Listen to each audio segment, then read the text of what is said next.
Drew Brees for stopping by our show today. As always, he was total class. Impossible not to root for. Drew Brees set the all-time record last night. And by the way, you could make an argument, if not for the Drew Brees, a 6-foot quarterback, maybe people don't draft a Tyrod Taylor, a Baker Mayfield, a Russell Wilson, that he has opened the door for quarterbacks that aren't 6'4", and they're not as big as Terry Bradshaw, and they're not as tall as Drew Bledsoe. And there's a kid in Cleveland right now, Baker Mayfield. A few years ago, maybe you don't look at Baker Mayfield and make him a number one pick, but Drew Brees has opened the door for guys that don't have cannon arms, that aren't 6'5". And it makes me happy because Drew is total class. And with that, via the Coward Global Satellite Network, David NJoku, second year, tight end for the Cleveland Browns. As I bring up Baker Mayfield, it should be noted, second year in Cleveland, since Baker Mayfield arrived, your targets have gone up. So there's something working here with you and Baker Mayfield. Am I right here? Something's working. We're trying, we're working really hard in practice every week, and it's starting to show during games. Baker's different. He's a talker. He is fun. He's on social media. When Cleveland drafted him, what did you think you were getting? And is he the same thing you got? Is he kind of what you thought you'd get? Yeah, when we picked him up, I was really excited. It's clear that he has that attitude, and he backs it up with his gameplay. In practice and in games, obviously, you see him playing very, very well, and we're really excited to see him progress. Was it very early in practice? Was there a practice at camp? Was there a moment in OTAs? When was the moment, David, you knew with Baker Mayfield, oh, this dude can play?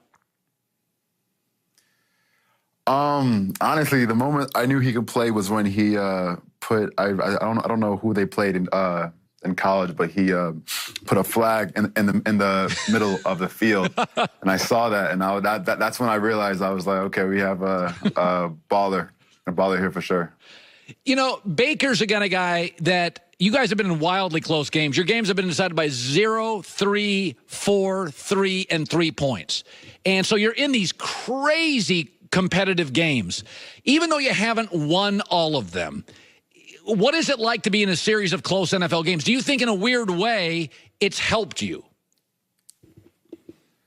I mean, hopefully in the future we don't have to make it that close, so where it's 3 points or 2 points or whatever. But one thing I've noticed about this team is that we don't quit. As we've all seen the past few games, it literally went down to the last play of the game, and you see the offense, defense, and special teams fighting like crazy. And I'm just really happy to be a part of this team, and I'm really excited to see this progress this year. How many times does Baker audible at the line? I mean, he obviously likes you a lot. He's watching you and Jarvis Landry a lot. How much of the offense comes from the sideline? Are there times Baker's in a huddle, Baker's at the line, he's looking at you, David, and you kind of feel like this may be a little off script? Is the offense feel completely designed, or are there times with Baker, he's kind of ad-libbing doing his thing? No, actually, it seems pretty organized. Our coaches, Todd, my tight ends coach, and our quarterbacks coach, they do a tremendous job of getting us the information that we need to play every week. And so to me, it seems everything is pretty organized. By the way, you guys were on Hard Knocks. I'm not a huge fan of Hard Knocks. I wouldn't want cameras around me all day, because I think if I had cameras around me, I would act. I wouldn't be natural. I'd be making sure I don't look like a goofball. When you guys had Hard Knocks on, were you concerned at all that, oh, good Lord, we just came off an 0-16 season. We got a camera crew. Did that worry you at all? No. It was just another outside distraction that you have to, just put away. You have to focus on, camp that what was at hand, and I think we had a great camp, and now it's time to just win some games. By the way, Todd Haley's known as a pretty tough coach. You didn't have Todd Haley last year. You have Todd Haley this year. Take some time. Tell me about Todd Haley, because when I watch Hard Knocks, he's tough. He's loud. He's intense. What's he like? He's exactly what you mentioned. You know, he's a tough coach, but at the same time, he's a great coach. You know, the way he coaches us, I believe it helps us because, you know, it puts your back against the wall and you either, you know, make a play or you don't. So for me, I definitely enjoy that way of coaching, and I think Todd's a character. I'm going to leave it at that. He's definitely a character, but a great coach for sure. Does he ever have to scream at a young guy like you? Has he ever screamed at you? Come on, NJoku, get it together. Of course. I mean, come on. You know, when it's practice, it's hot. You know, things aren't going our way. He's gonna, you know, start getting a little loud. But at the same time, it's football, and it all comes with it. So, well, I think the offense handles it well. Yeah. Listen, I know Baker doesn't like me, but you could say hi for me. I think you're going to beat the Chargers this weekend. I think this is an interesting team with a lot of dudes, and Baker's playing really well, and you're fun to watch, and you've been in 5 straight nail-biters. And good luck to you, David. Thanks for coming on the show. Thanks for having me. Appreciate it. You bet. By the way, the other team, now, don't the Raiders this weekend, who just beat them a couple weeks ago, they go to London? The Raiders are going to London to take on Seattle this weekend. So, you know, it's fun. Doug Gottlieb came on and talked about John Gruden. And, you know, I didn't love John Gruden. I wouldn't have hired him just because he's been out of the game too long. I saw it with Joe Gibbs. Here's the funny thing about John Gruden, and I think this is fascinating about the Raiders. Now, I look real smart today because I said it won't work, and they traded Khalil Mack, and he's getting crushed. And yesterday, listen to this, Gruden's like talking about how depressed he is. Here's John Gruden. I'm depressed. I'm tired. You know, I'm tired. I want to win. I want to do better, and we got to get back to work here. There's some negative things that are still resonating with me and Raider Nation. I'm going to continue to emphasize the good and do everything I can to fix the things that are bad, because most of the things that are bad, my fingerprints are all over. He has become, next to Mike Tomlin, the best quote in the NFL. But here's the thing. You know, I've said this before. The NFL is like Wall Street. There's a sea of money. If you're good at your job in the NFL, a coach, assistant, coordinator, GM, you're going to get rich.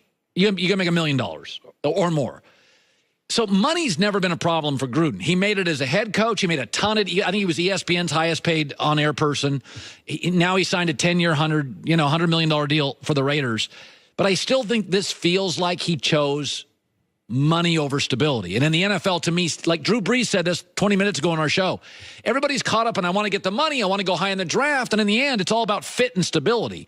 They have the poorest owner in the NFL. They have the worst stadium revenue in the NFL.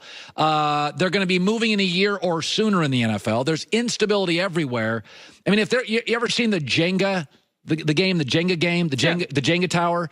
If you did a Jenga tower, the teams at the bottom, the stable teams, are New England and Baltimore and Green Bay and Denver, and then as you go up the Jenga tree, the tower, like the Raiders would be at the top of it.